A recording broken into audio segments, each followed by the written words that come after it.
Baik, terima kasih sebelumnya. Bismillahirrahmanirrahim. Assalamualaikum warahmatullahi wabarakatuh.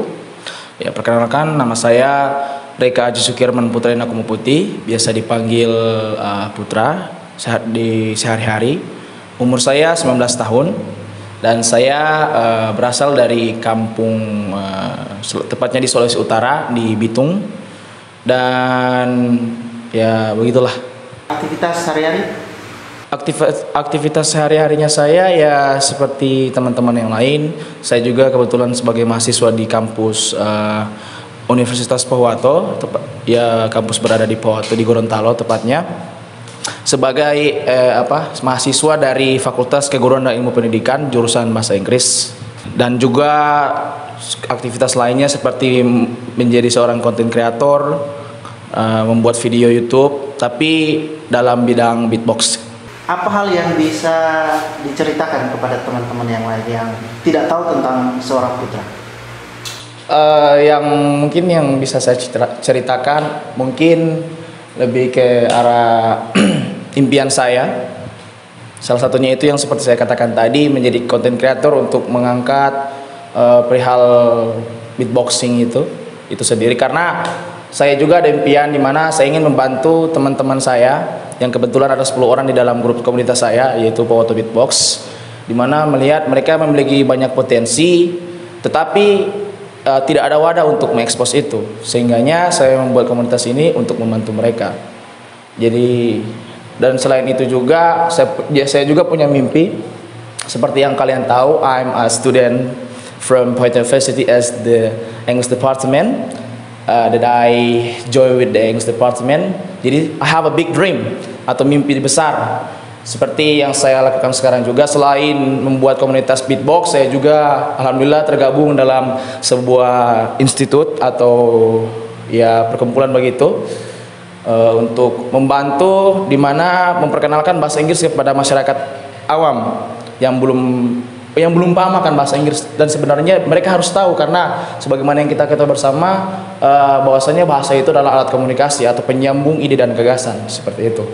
Dan saya juga saya tergabung di Maleo Institute tersebut, di mana ya seperti yang saya katakan tadi, untuk membantu para masyarakat awam lah, lebih ke sana, lebih ke arah sana.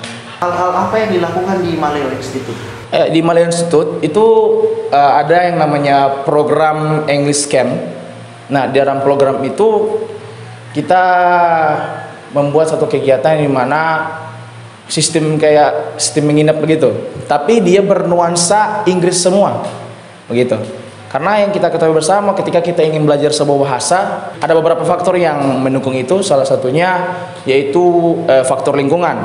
Nah, makanya kami dengan adanya English Camp tersebut, kami ingin melahirkan satu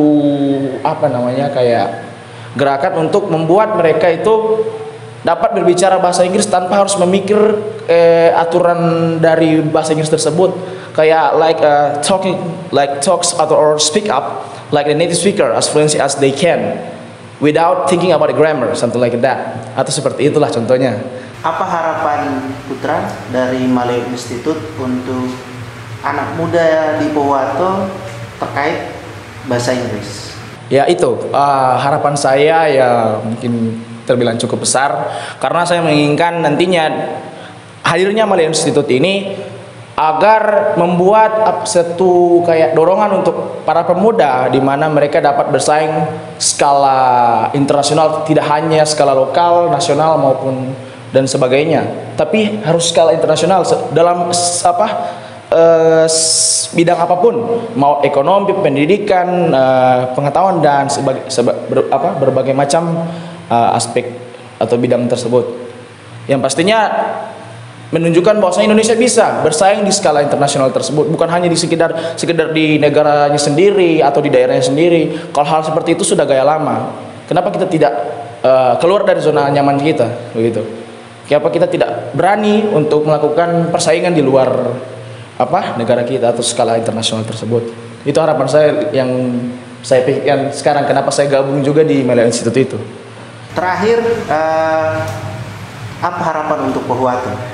Ya, harapan untuk Pohuwato ya, ini juga salah satu harapan dari kakek saya, karena kebetulan dia juga seorang tokoh masyarakat di daerah ini, yaitu adalah lebih mementingkan kepentingan rakyatnya dulu. Jangan dulu kemana-mana lah, itu dulu. Rakyatnya itu yang harus diperhatikan, dari bagaimana cara kita melayani rakyat, jangan pernah bohongi rakyat. Intinya seperti yang dikatakan oleh senior saya, dari rakyat untuk rakyat dan oleh rakyat, seperti itu. Bisa di closing dengan satu beatbox. Ya, beatbox, oke. Ya, jadi mungkin cuma kayak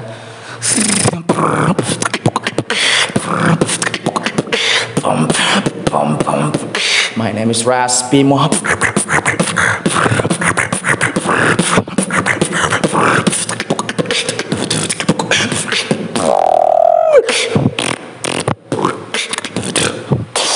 Terima kasih sudah mampir ke channelnya Kak Usman Dunda. Dan jangan lupa untuk klik subscribe, tombol like di bawah, dan kalau bisa tinggalkan komen kalau bisa.